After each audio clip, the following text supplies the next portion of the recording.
Welcome to the Zen Stoic Path. On this episode, we have a special guest joining us. We have Stefanos Sifandos. Stefanos is a good friend of mine here in Austin, Texas. He is a relationship coach that helps people heal from their core wounds and childhood traumas to experience greater depth, wisdom, and freedom in their relationships. Now, Stefanos has been in the coaching game for over 20 years, has worked with thousands of people all over the world. In this episode, we talk about a variety of different things, starting with one of Stefanos' projects, which is called Asraya, which is a really awesome mastermind network that has people from all over the world who are impact focused as well as wealth focused. So it brings together a very special type of entrepreneur and creator and healer in the world, all coming together to create a collective effort towards building a better world together. So we dive into that. We also talk about the ability to regulate our nervous systems, to do breath work, to find and heal those wounds that we have within ourselves that came from childhood so that we can have a greater capacity. Stefanos talks about how you can exit the cycle of feast and famine when it comes to wealth and actually build consistency and safety in your body. We also discuss anger and what people misunderstand about anger and how to actually use anger as a fuel to actually better your life. Finally, we go into debunking this term of toxic masculinity and get into some concepts that Stefanos lives by that create healthy masculinity and a healthy masculine expression. This episode is filled with golden nuggets and gems of wisdom, and I'm excited to share it with you. Let's get into the show. Steph, welcome back to the show, man. It's awesome to have you on again. Pleasure to be here, man. Amazing. So I wanted to bring you back on, especially with some of the conversations that we've had before. For those who haven't heard our previous episode, I know you do a lot of relationship coaching. You help people work through their traumas in order to have better relationships with themselves as well as with their significant others. And my question for you is, in that realm, or maybe even outside of that realm, what are you most excited about that you're working on these days? Oh man. So outside of the programs and the services and the coaching that's associated with my brand, if you like, but that area, I've really spent the last couple of years infusing a lot of what I've learned over the last 2+ decades into a movement, an organization, a community that I'm very blessed that you're a part of as well, called Asraya, Asraya. And that's a Sanskrit term. It means shelter-based refuge. It's really a space for us to congregate as visionaries and leaders and creators and creatives and entrepreneurs, not only to work on bringing the value that we bring into the world and our service and our message as individuals to the world, but to also co-collaborate and co-partner in deeper ways, and to do the inner work. It's a space for us to do the inner work, to get into deeper nervous system regulation, to help us, feel more connected and safe in our bodies, and also just help us see greater versions of ourselves. So it's a community for those that are seeking to do the outer work, like to really make imprints and impact in the world, and an income that comes with that as well. But also those that are seeking to do deeper inner work as well. And a big part of that is really looking back at ancestral intelligence and indigenous wisdom, and what can we really learn from so many different cultures from around the world, that were just more connected to earth and connected to land. I think that moved more at earth speed and a slower pace. And I'm not saying that being in a fast-paced society is the worst thing. I am saying that there's some deep, deep value in slowing down as well. And also, what can we learn from our ancestors in those ways? It's so inspiring every time I hear you share about Asraya, especially just where you've been in terms of your experience. Cause I know you've done a lot of inner work yourself. You've worked in the coaching space for how long is it now? Like over 20 years? Yeah. I mean, since I was 18, man, I'm 42. So Yeah. So, yeah, I mean, so I more than started two young. Yeah. decades. Yeah, Yeah. absolutely. Yeah. And what I was curious about are a couple of things from what you shared there. Number one, what is it that inspired you to go from essentially just the coaching world, which, when I say just, it sounds like it minimalizes a little bit, because it is a massive undertaking for the coach as well as the clients who involve themselves in that. But moving from that to something like creating a community like Asraya, clearly your vision had to become bigger than what you were doing. So what was it that initially inspired that within you to go from coaching and training coaches to actually opening up a community where people can harness this ancient wisdom and modern technologies as a way of creating together? Well, it's been something that's it's been in my heart for a very long time, man, for years, right? And so I see Asraya as a vehicle for a greater volume of impact. But there's only so much that I can do as an individual, right? Even if I have just as an individual, I get really grandiose here with it, or and have this massive, massive platform like Tony Robbins and so forth. There's only so much that I can do as an individual. I have nothing against Tony Robbins. I very much admire him and value what he's done for the space and just for humanity, like his contribution to humanity. I'm using him as an example. But I believe as a community, as multiples of us, right, really working together in more cohesive ways and co-collaborative ways to enhance our own personal missions, but also the collective mission of the group, right? And that to me just feels a lot more poignant and powerful, right? And it also removes the responsibility and the onus to one individual person. I think we share that load, we share that load together. We're relational beings. We connect and grow together as opposed to purely individuals or as individuals. And so I think there's a lot of value in that. And I also think it's a pretty cool social experiment. Like how far, and man, I'm going to be honest, like it is building community can be very challenging, right? One of the most challenging aspects of it is keeping people enthralled, keeping people engaged. It's the biggest issue that all communities face, right?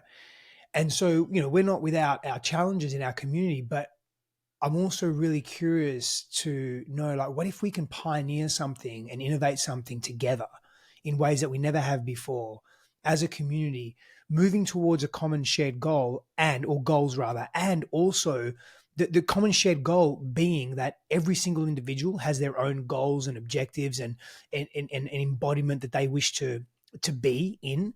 How do we facilitate the success or the fruition of that as a collective? So I don't know, man. I'm just curious to see what impact we can make and what ripples we can cause as a large group or as a group. Full stop. Mm-hmm. Yeah, I think it's really cool the community aspect to some of these things and how it magnifies each person's individual selfish desires, if you call them that, or goals, and actually magnifies them so that they're able to actually help even more people and reach much further than we could possibly do on our own. Especially just that network effect of with each new member brings new insights, new ideas, and new ability to connect. Like I've connected with people through Asraya already that I would have never connected with before who live like halfway across the world. And it's just the coolest thing to know that like all of our efforts and all of our creative ways of wanting to impact the world and even serve ourselves, if like at that level, are creating this ripple and adding value to all these different people's lives, like through the master classes and being able to discuss these topics that are near and dear to our hearts. Yeah, man. I love what you just shared around the connection with people that you may have never ever met. And that's the power of community, right? That's the power of a community coming together that cares about self and cares about others. The people that you will find at Asraya are really, if I had to sort of narrow it down into some kind of avatar or description of an avatar or our target market or the type of person it attracts, it's really fundamentally, it's someone that values both impact and income.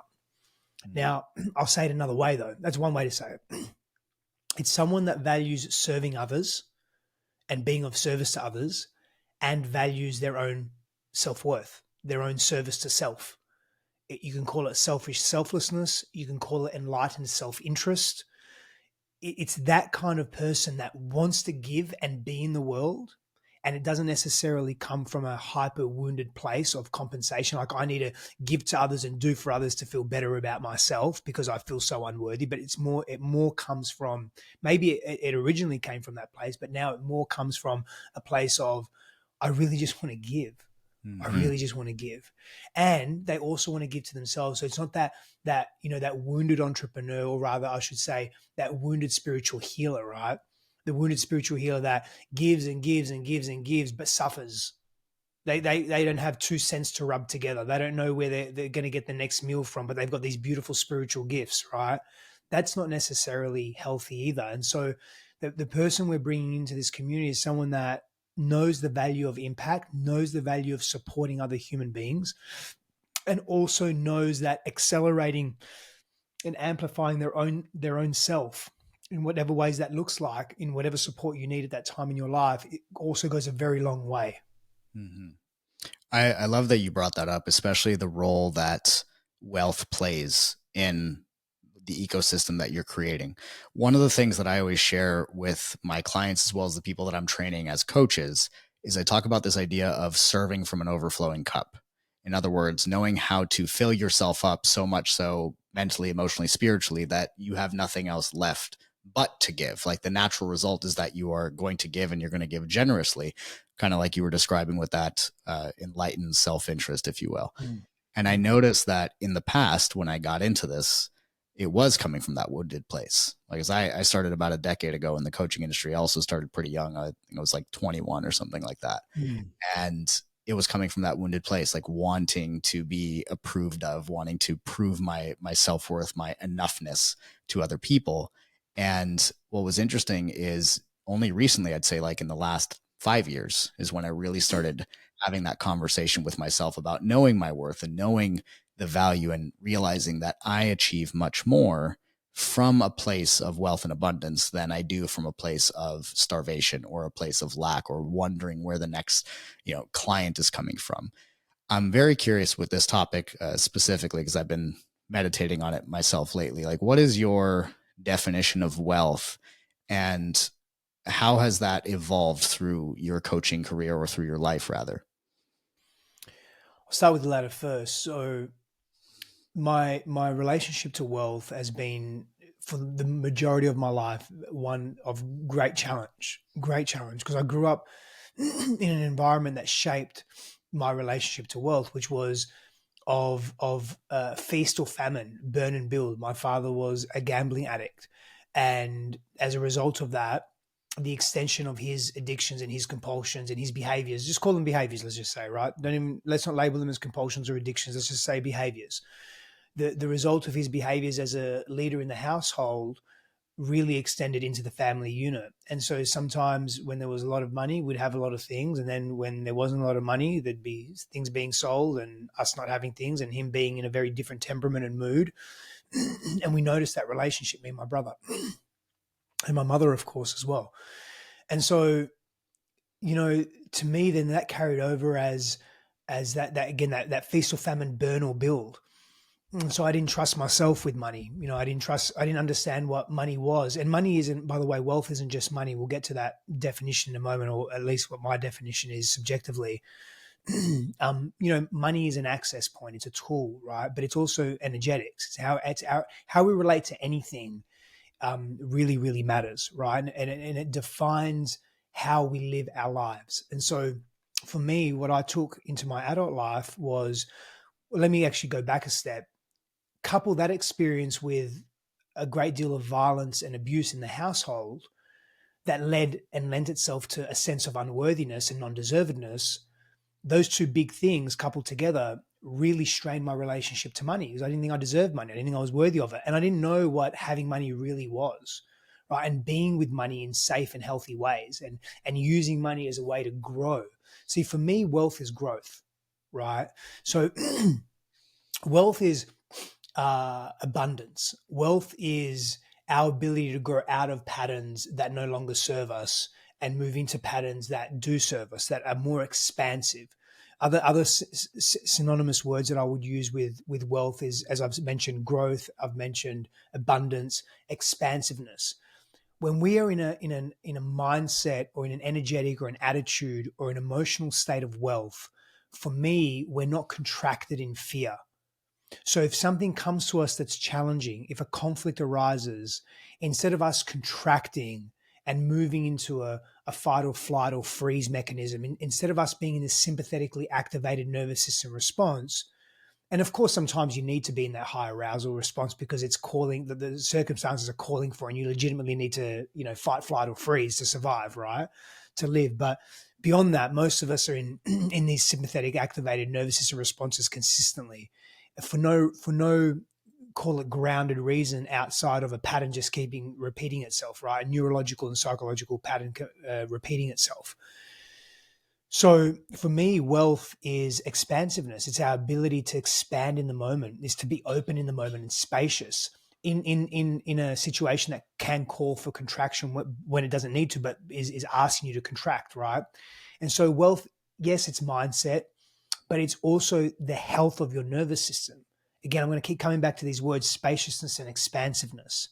For me, wealth allows us to grow out of what no longer serves us into something that does.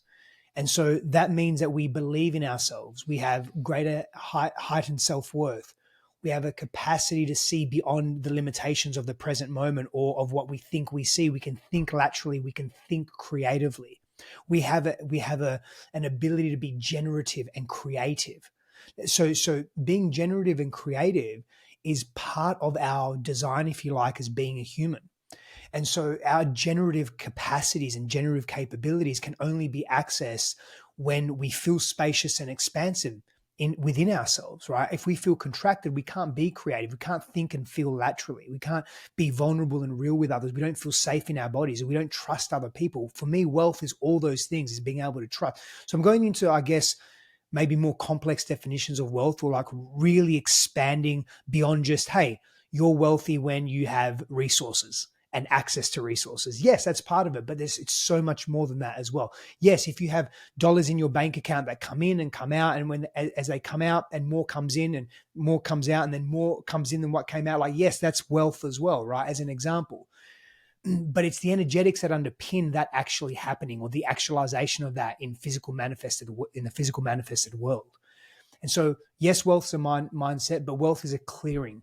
Like when you are clear of your trauma, clear of your stuff, clear of your shit, you can access greater levels of internal and external wealth. I love that. I love that you brought that point into it, because I've noticed that the more inner work that I've done, the more capacity I've had to bring in wealth. And the more I've been able to make as an entrepreneur has been in direct correlation to how deep I'm willing to go with myself. And so I'd love to know more about the energetics of wealth and how, like, what's an example of something that somebody can clear in their nervous system that might result in a greater capacity to do more, be more, and receive more in compensation from the world from the energy that they're putting out. So if somebody's having that experience of that cycle of feast or famine, like they make a lot and everything's great, and then they have a period of time where they're not making anything and it's famine.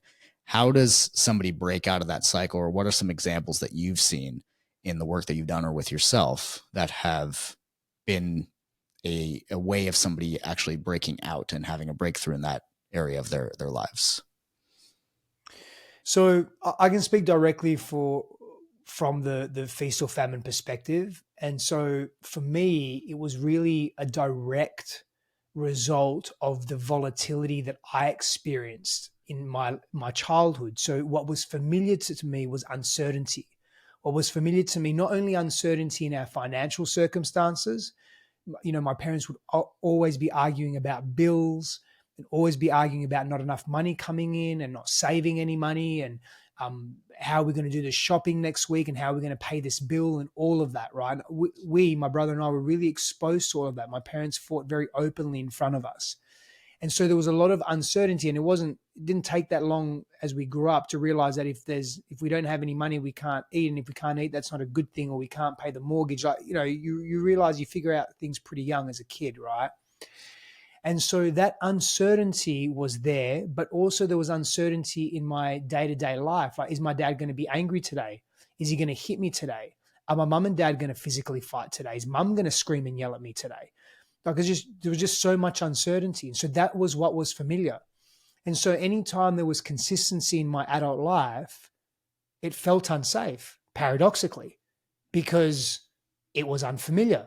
So I would create circumstances where I would make a lot of money, but blow a lot of money, spend it on things that were just spending it on things, whether it was experiential trips, whether it was on clothes, whether it was on, I mean, back then it was, again, just being very honest, like it was sex workers and prostitutes and all different types of things, whatever, just spending my money, just wasting my money in so many different ways, right?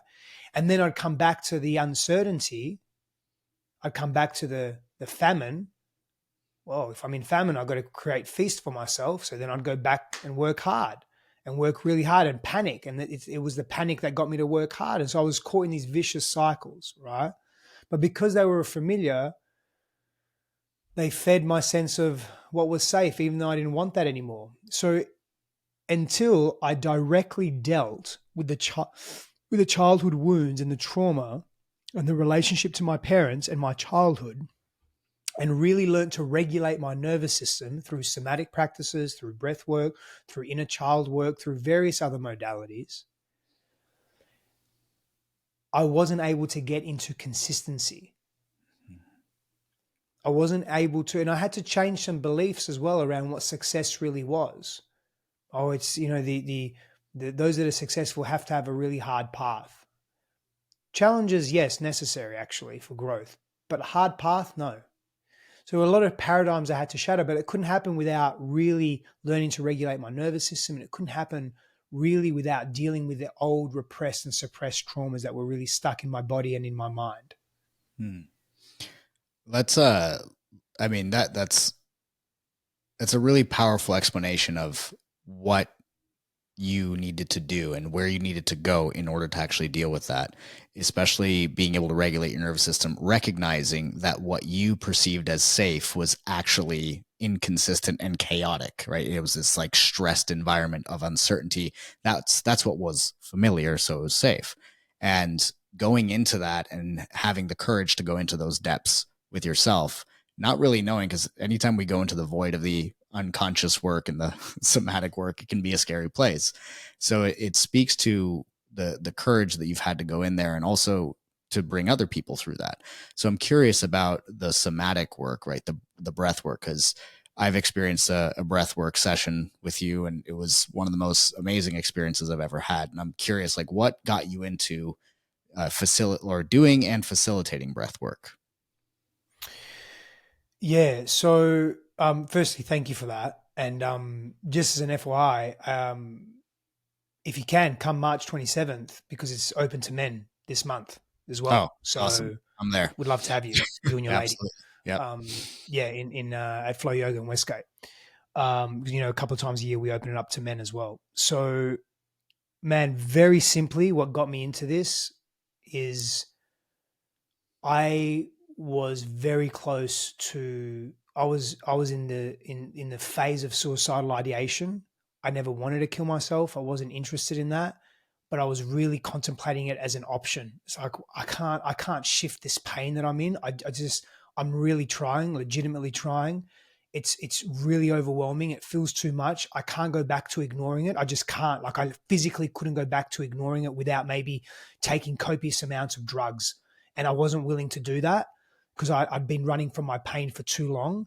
And I just everywhere I turned, I felt like it was either a rock or a hard place or a wall. And I felt, I was like, well, maybe suicide is the way out. Like, fuck, I don't know, maybe this is it. I was logically moving through that.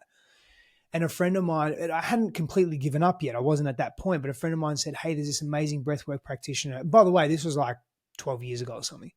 11 years ago. So you had already been in this personal development world when you were feeling this. So like knew all the techniques and all the stuff.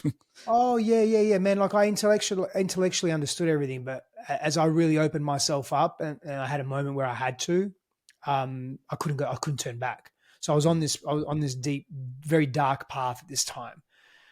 Excavating and unpacking deep into shadow work and dark night of the soul, if you like. And it wasn't my first throughout my life, but it was a big one. And so he said, hey, there's this amazing breathwork practitioner from Europe. She's brilliant. You should see her. I said, cool, I'll try anything. And man, it just it blew me open. It was like nothing I had experienced before. The way she held for me, the way she supported me, the technique, like everything was just, it was just right for me to release things I've never released before within me. And it was just so intense and so, I felt like I was on a DMT trip, and an emotional release purge. It was just such a purge, and it just changed my life, man. It gave me hope. Even though I touched some really painful places, but I also felt relief and reprieve after that. And it just changed the course of my life. The following years were still very tough, actually. However, it was a big turning point. And I came back to contemplating suicide again, but it never in the same ways that I did before, and never not knowing that having moved through that, I can move through anything. And it gave me great, I call what I call intelligent hope. And it gave me an opportunity to know parts of myself in ways that I'd never known before. And because of that, that's where I started studying that a lot more as well, having it as a practice within my own life. Seeking it, working with different practitioners. Like I really immerse myself in that space. Mm-hmm. That's beautiful, man. And thank you for sharing that. It's a vulnerable topic, right? Having that darkness as an experience in your past, and the ideation of being suicidal, and even being able to share about it, speak about it. But it really, I'm sure helps. It helps me to hear that, right? I'm sure it helps the listeners to be able to hear you share that vulnerably, and to know that there is a path. There is a path towards resolution.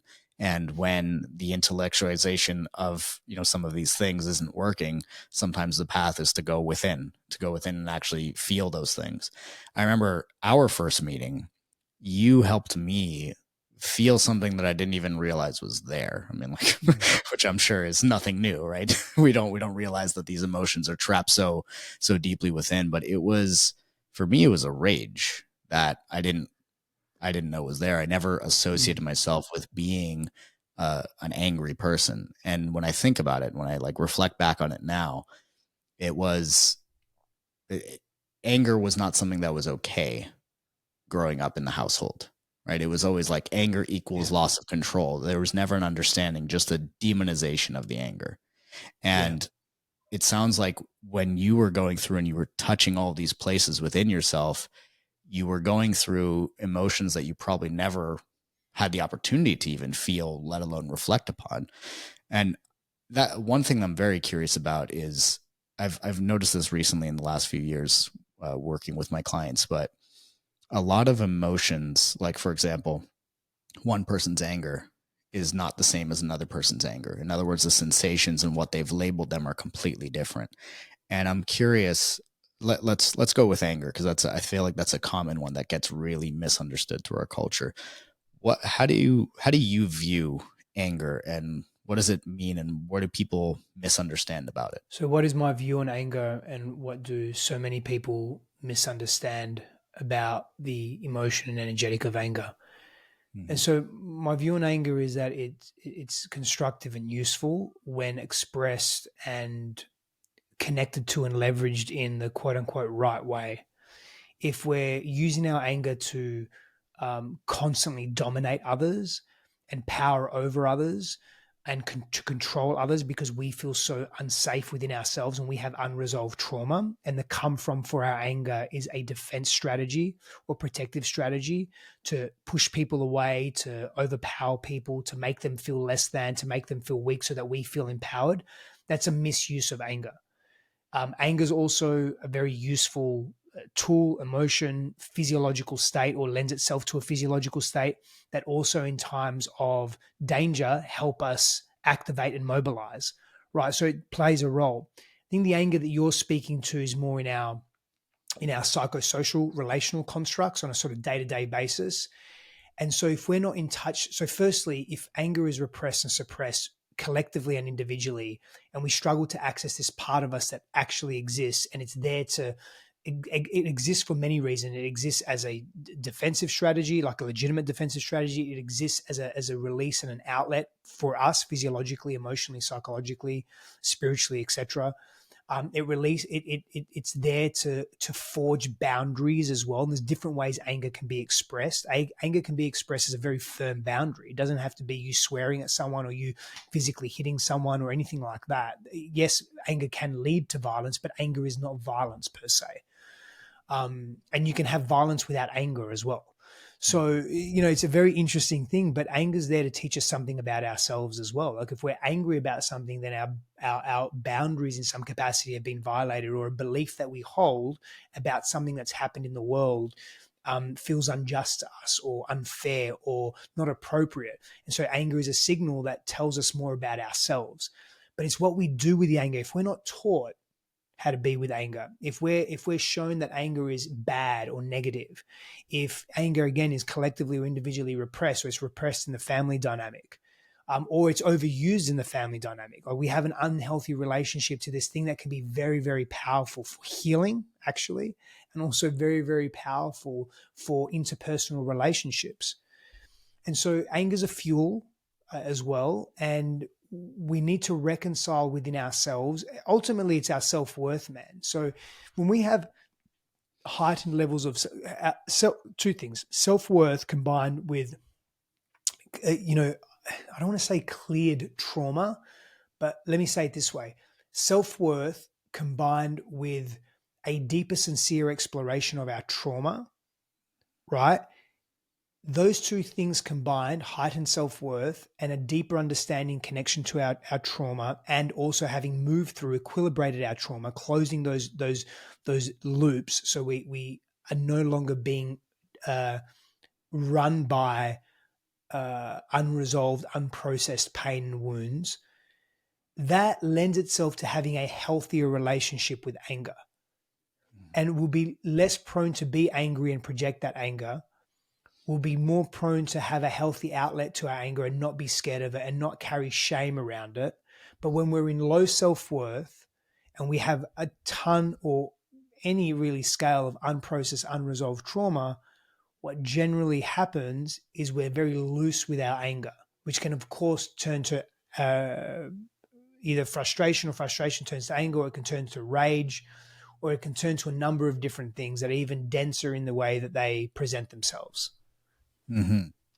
That's fascinating to see the connection between anger, the unresolved trauma, because I've noticed for myself, it's been actually since the moment that you and I met, it has been a meditation of mine, is to like meditate on that feeling and like what is it bringing up within me. And I've noticed that it's actually bringing up within me a deep sense of care and respect for what I really value, and a desire to protect what I value. And so it has shown up in the form of firm boundaries. It hasn't been a blow up of any kind, as of late or ever, really. I always used to turn my anger on myself, and as a result would experience physical pain, like muscle joint issues, like all kinds of stuff. And today I'm completely pain free when it comes to that, because of the willingness to sit with it and embrace that feeling rather than to condemn it. And it's resulted in better boundaries. And the result of those better boundaries have resulted in not being taken advantage of in business, or allowing myself to be taken advantage of, to actually be able to stand my ground, to go for what I value, and to live a life that is more aligned. And, going back to the wealth topic, just processing that and being willing to be with it and embrace it and use it as a fuel has allowed my income to grow. So I find it fascinating how those things are connected. And when you are able to use the fuel of those emotions properly and to resolve your stuff, it can result in wealth in all areas, whether that is financial, relational, spiritual. I've noticed just a massive change as a result of that. And for me, I think one of the most pivotal moments was that experience that we had together, where you helped me essentially release a lot of what was trapped inside. Well, that's beautiful, man. I really acknowledge you for being open and so courageous to step into that. I remember that moment very clearly, and thank you for sharing that. And I think this could be really useful as well for the audience, but for you too, for me, just to recap this as Hmm. well. Are you familiar with Dianetics, like Dianetic energy levels and I've heard Dianetic? of it, but I'm not too familiar Yeah, with it. yeah. So what's his name? I think it's Hawkins, Dr. Hawkins. So Hawkins created like these levels or states of not states, levels of consciousness in Hmm. relation to like not just emotional signatures, but also states of being. So, like for example, he's graded them right, like so like zero to 1,000, and enlightenment is anywhere between 700 to 1,000, Hmm. and that's the highest level, right? And these are measurable energetic frequencies. And so shame is at, I believe, 20, right? So it's Hmm. very, very low. Now, anger is interesting. So anything below 200 is considered destructive, and anything above 200 is considered constructive. Anger sits at 150. So anger can be constructive or destructive, right? Which is interesting, which is what we spoke about earlier. Courage is at 200. And so by this, and 200 is considered neutral. And so you need courage to be able to move out of these constant destructive phases, like, grief, apathy, fear, unbridled desire, pride. I think I said apathy, shame, like those there, right? But anger is interesting because it's pretty close to 200. 150 is close to 200, but it can be destructive. It can be, and it of course can lead to rage. I'm not sure where rage sits on the scale, like if it's maybe just connected to anger, or maybe it's a little lower in vibration, but it's probably more like fear. Like fear is like 100, so rage is probably around there, like between 100 to 150. But again, irrespective, it's an interesting scale, and it's an interesting um, model to look at. And again, like it's definitely, there's controversy around this. I don't think it's quote unquote hard science. However, there's some real value in this as well. And this guy's been around for a while. Hmm. Yeah, I have the book Power versus Force right over there. It Yeah, it's a has great that book. scale. Yeah, it's Yep. fantastic. That was my introduction into that. And Yep. another one that I've been studying lately is Levels of Energy by Frederick Dodson. Very similar Mm. scale. Have you explored that book? I haven't explored the book. No, Yeah. So that one is but I very will similar. now that you mentioned it. Yeah, yeah. So for me, I actually enjoyed it more than Power versus Force in terms of an understanding and a practicality with it. And what was interesting is he explained the energies as not a hierarchy per se, but that it's just your state of being that you're holding at any one moment. And the longer you hold that state of being, the more it affects the outside world around you. And if you hold it for long enough, it actually ends up becoming your default, and then you start to create those circumstances as like a normality in your life. The interesting thing about it that he was talking about is how people can be vibrating at a higher state of being. In other words, like they could be in the 400s or 500s, right? With, operating from a place of reason, a place of love, and yet still have pockets of unresolved energy in their psyche and in their body. And so when you see the mixed results that they have, it is actually Mm, a result not of the state that they're at, but of the stuff that they haven't dealt with yet that is still like pulling them down like an anchor. mm. Yeah, interesting, man. And so that's really fascinating because I'm pretty sure as well in this particular, and I've read Power versus Force, and I'm looking at my small library here, and Mhm. I've got so many more books in Australia. It's so ridiculous. I was going to get my friend to send them over. Side note, and it was going to cost thousands of dollars because they weighed so fucking much. Anyway, so I'll keep them there for now. Yeah, maybe a Um, Kindle for now. yeah, well, I was just literally thinking it's probably cheaper just to buy the books all over Yeah. again. Anyway, um, but I've got power. But there's another one that this gentleman Hawkins has done, and it's not here. I think I've got it on the stairs somewhere. I haven't gone through it fully yet. But I do remember I haven't read the thing back to back yet or front to back. But what I do remember from reading what I've read so far is that he also speaks. And I can't get the numbers. I won't get the numbers right. So just excuse me. But basically, let's say if someone's operating at reason 400, love 500, somewhere there, if they're truly operating at that, and this is sort of the caveat, this is where I think what you're saying can really apply. But let's say they're operating at that level, they have the propensity to influence X amount of people. I can't remember what the exact number is, call it a few 100,000. Then when they move into joy and peace, which is again higher, they have that one person operating at that level can influence, call it 1 million people, whatever. And then enlightenment, if that one person is, and I think the numbers are higher, but I'm just, giving you an example, 700 to 1,000, they can influence, 5 million people, right? And like impact 5 million people in that way. But to your point, I think there's a distinction between, okay, this person's operating in love, but are there a lot of holes in their game, for lack of a better term, right? Is there a lot of pain that they're still harboring, and they can touch love, but they can't stay there long enough? And so I think that, and then there's no judgment on that at all. It's more so knowing yourself enough to say, hey, there's some areas here that I really need to grow into. This is how I'm going to do it. You know what I mean? Mm-hmm.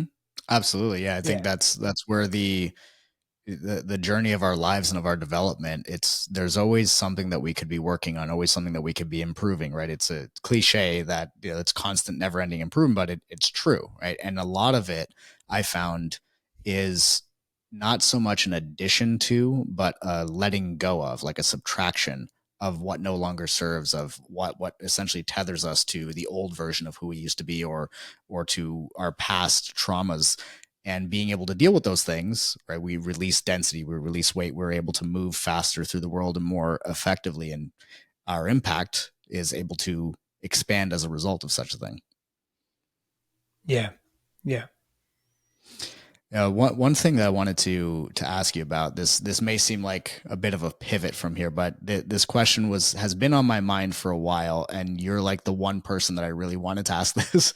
But there's there's a trend, or I would say like a phrase that gets thrown around often in our culture today, which is toxic masculinity. And at least whenever I hear that term, it feels like kind of like any other label where we're discounting something that is a lot more complex than people are giving it credit for by giving that label. But I'm curious, what, in your view, like what does that mean, toxic masculinity, and what is healthy masculinity? Oh yeah, big questions. So so toxic masculinity doesn't exist without toxic femininity. Mm-hmm. Because if masculinity and femininity are simply energetic signatures that reside within every human being and every expression, it's a duality that exists within us, and duality can often be created to create a sense of richness in learning, right?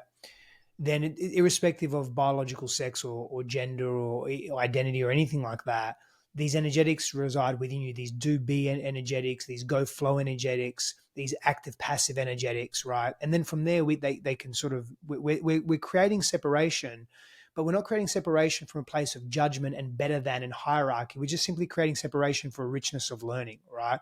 And saying that this is a kind of energetic expression, an actual expression in the world, relatable expression, and this is another kind. And in different circumstances will require different elements of these at different times, and maybe blending them together as well, right? Sometimes you've got to just be in that mode of get shit done, and sometimes you've just got to rest. And they're just different energetics, right? And sometimes people confuse the masculine and the feminine, as if to say, well, masculine is purely 100% associated with males, and feminine 100% associated with females. It doesn't work like that. Not to my understanding, not to what I've seen, not to the study that I've done. Is there a stronger force of masculinity or masculine characteristic or masculine presence in males? Generally speaking, from what I've seen, yes, but not always the case, right? So we just sort of create that distinction and lay that down first. To me, toxic anything is just an unhealthy expression of that thing. It's an extreme expression of that thing, right? And so an extreme expression of toxic masculinity may be oppression, right? An extreme expression of toxic femininity may be manipulation, like intentional manipulation. So that's really all I would say to toxic masculinity. And I think that the rhetoric and the narrative in the mainstream is bullshit. Hmm. where really Agreed. a lot of it is basically saying masculinity is toxic, full stop, and it's not. It's fucking not. Hmm. And neither is femininity. Are there expressions of these energetics that can become unhealthy, extreme, etc.? Oh, absolutely, absolutely. And this is where we've got to keep ourselves in check as a society and as individuals, right? We've got to be honorable enough, self-honorable enough to do so, and in enough humility as well to be able to check ourselves and surround ourselves with people that also would check us too, right? Hmm. Um, yeah, that's what I would say to that. I love that you said that. I feel the same.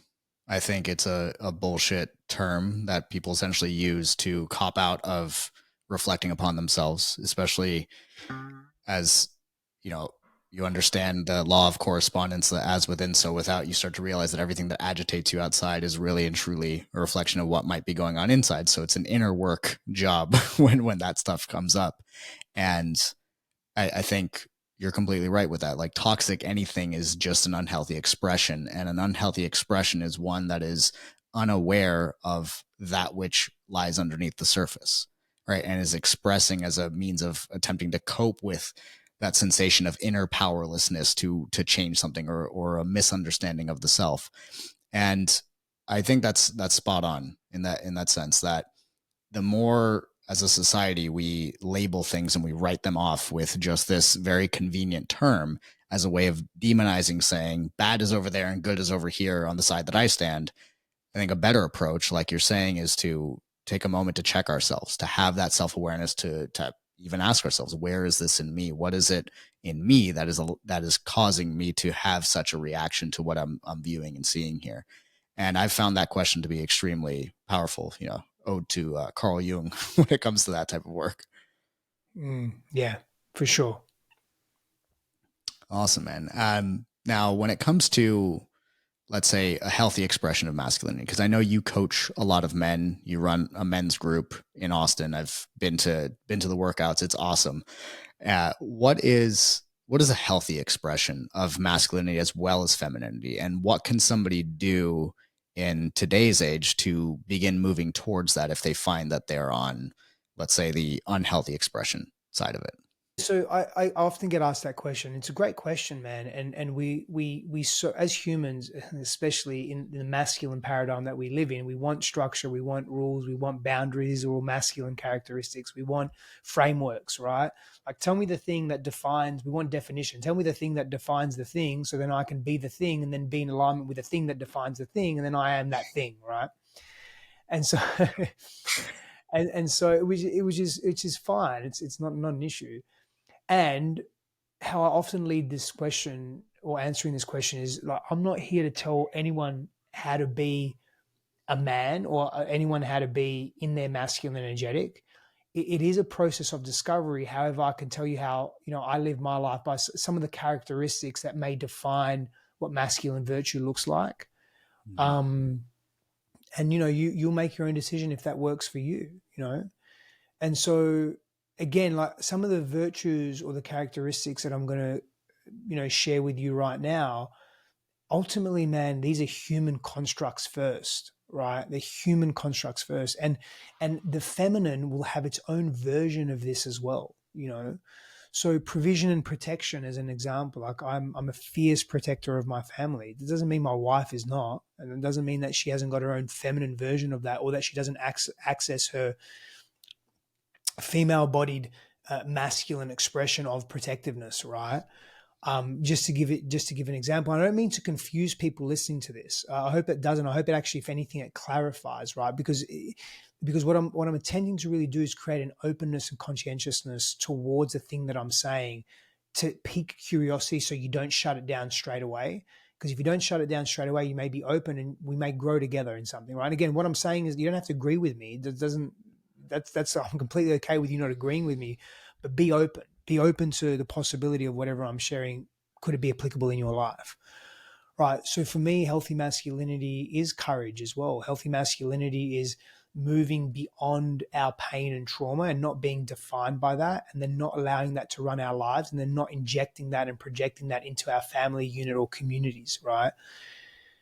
Being in our healthy masculine is being connected to our physical bodies, being strong in our physical bodies, being grounded and connected to earth as well, being connected to, if you follow many different cultural lineages, earth is considered the feminine. Not in every cultural lineage, but in many, earth is considered the feminine, right? And so being connected to the feminine in that way, being in reverence of ourselves, being confident, challenging ourselves as men, as masculine men, or challenge really is in the realm of masculinity. So actively, proactively seeking challenge, whether it's applying for the job that you think you won't get, but go through the process anyway. Is it jumping in a cold bath every morning? Is it hitting the gym and doing the exercise? Is it having the hard conversation? Like, do things that are challenging that help build you as a human and help expand your skill sets, right? On that, learn new things. And with your hands specifically, like really learn. Like I'm learning to play golf right now. I've never, 42 years I've been alive, I've never played golf. I'll be honest, I had judgments towards it. I always knew it was difficult, always believed that it was difficult, and it is. But I never gauged it as a sport. I thought, sport, unless you're fucking in some form of combat and physical activity, like golf ain't no fucking sport. But it's That's tough, man. It's basically tough. how I I have a feel. whole new respect for it now. I'll go into that another time. Yeah. Yeah, yeah, But yeah. I'm glad But that I'm at a you're point opening now up. in my life where it's great. Yeah, yeah, yeah, man. Because it's like, what sport? It's not a sport. It's a fucking activity. It's not a sport. But whatever it is, it's fucking tough and it's fun, man. I'm really enjoying it. Right. So I'm learning something new and I'm enjoying it. And for many reasons, because I'll tell you briefly why. I've done the first part of my life up to now, I should say, with a lot of power. Like it's a lot of fucking Mm. bulldozing through, right? Like my nickname used to be the sledgehammer, just fucking hard, go hard. And I think I need more finesse and precision. Golf represents that in my life, right? So, you know, another masculine virtue is to know when to lead and be led. There's no situation, there's no high level, high performing situation where an individual has to know and has to learn when to lead and how to lead and then when to be led. That's very important. I mean, And then yeah, the willingness to be helped, essentially. I mean, yeah, it allows that cycle to actually flow when you yeah. are helping and willing to be helped at the same time. Yes, yeah, and then the other part as well, and something that I'm constantly working on as a man is creating safety and consistency in my environment for the people that I love and care for. Because sometimes I let my patterns or my wounds or my pain get the better of me, Mhm. and I project that and inject that into my family unit, whether it's my temper coming out or being impatient or moving fast and abruptly or raising my voice or whatever it may be, right? Mhm. um, it's having greater mastery over my emotions. Again, like I said at the beginning, human constructs first, right? These are great, I think, great practices to have as human beings, but particularly as men, I think it's important. And then Yeah. then there's mental mastery, there's sexual mastery. That's really important for so many different reasons, because our sexual expression in the world is part of our personality, it's part of our spiritual practice. Having a very sound spiritual practice is important. I'm starting to get back into one again that really serves me. As a period of time there where I was a little lax with it, and not all of it, but parts of it. I'd only be putting parts of it into my day, and now I'm doing a lot better with that, and I'm coming back into that where I feel more whole. And I also have a tendency to be very hard on myself, so working with that energetic pattern as well, that's been interesting too. But that having a grounded practice is very good for healthy masculinity.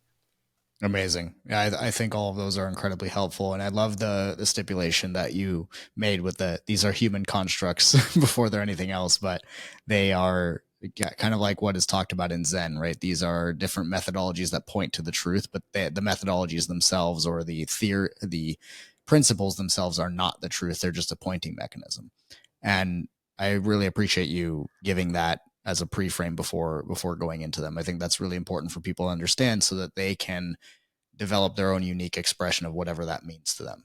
Right. Yeah, I think the name of the game is not to be like the people that you hear on podcasts or see on Instagram or YouTube, but to be you, essentially, like to be the unique expression of you. And yes, allow yourself to be guided and helped by different people. And at the end of the day, living in an authentic way.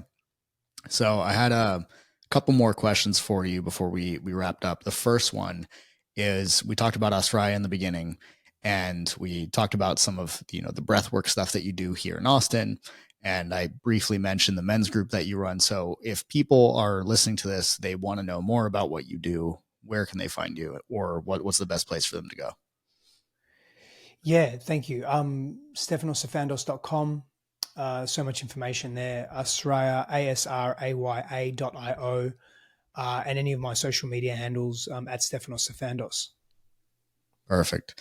And my last question for you is, this podcast, right? The interviews that I do, they're on the Zen Stoic path, right? They're on this podcast, but these interviews are for a special conversation that likes to take place, where it's not just about Zen and Stoic philosophy or Zen Stoic philosophy, but it's about the path to liberation. So I like to bring people on who exemplify what it is to be on that path. So for you, what does it mean to live a liberated life?